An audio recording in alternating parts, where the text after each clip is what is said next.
Palapit na tayo sa hangarin na ang lahat ng Pilipino ay makakakuha ng serbisyong pangkalusugan. Sa ngayon, mahigit 93% na ang kasapi sa PhilHealth.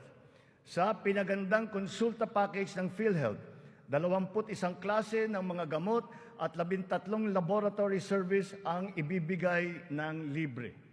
Ngayon, meron na tayong mahigit 2,000 konsulta center sa buong bansa. Ang bilang na ito ay mas marami ng 35% mula nung nakalipas na taon. Upang mas lalo pang makatulong sa mga pasyente, ang dating 70 libreng dialysis session ay inakyat na natin sa 156.